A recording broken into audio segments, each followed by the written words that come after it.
Hello again to one and all, and welcome back to the channel. I'm Charles Nathan, your friendly guide helping you to navigate the shadowy swamp that is the modern British state.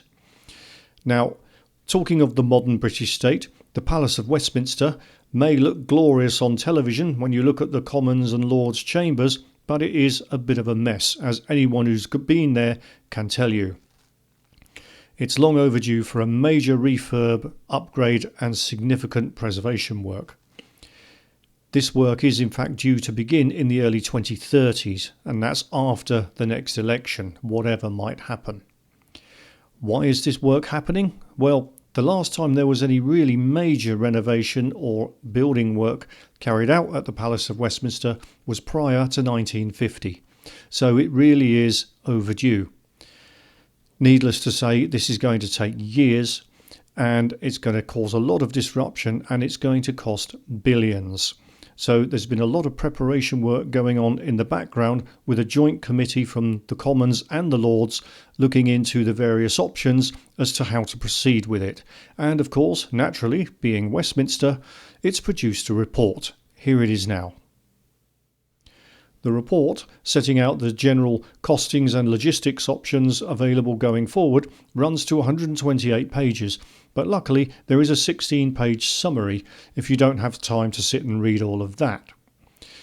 As I said before, this is a big deal. In fact, it's such a big deal, it's even got its own Act of Parliament, the Parliamentary Buildings Restoration and Renewal Act of 2019. And as always on this channel, you'll find links to all reports and legislation down below.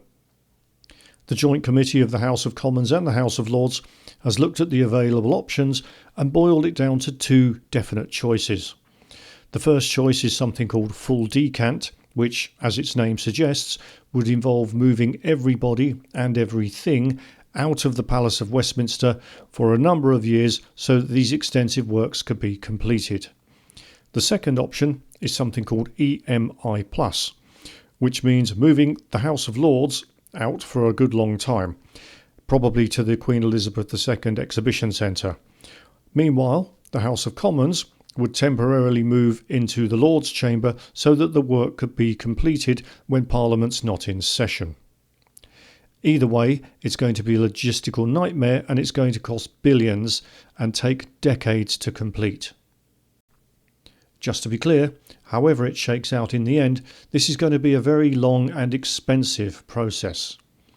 Based on the assessment of the Joint Commission here, it does look like the full decant option, moving everyone and everything out of the Palace of Westminster for work to continue, is going to be the quickest and most cost-effective option.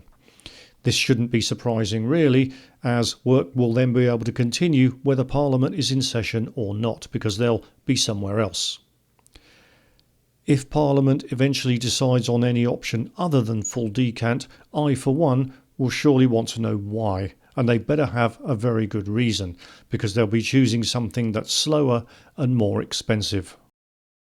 Whichever option's eventually chosen, it's going to take many years and several parliaments to be fully completed.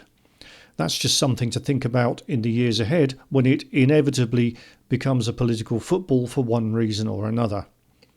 I know a lot of people watching this channel are going to be filled with dread and trepidation at the thought of another multi-billion-pound government project going forward. We need only look at the debacle of HS2 or the ongoing horror show that is the Horizon IT scandal to be, I think, justifiably cynical. On the other hand, you could look back at the highly successful restoration of Big Ben, or rather the Elizabeth Tower if you want to get nerdy and technical about it, to show that these projects don't always have to end in failure. So here's hoping. Whatever the case, we'll be keeping an eye on things going forward. That's all for now, so please, as always, like, share, subscribe, comment, all the cool stuff. It helps small channels like this to grow and for other people to find this hopefully interesting material. Because always remember, our ignorance is their power. That's all for now. Bye bye.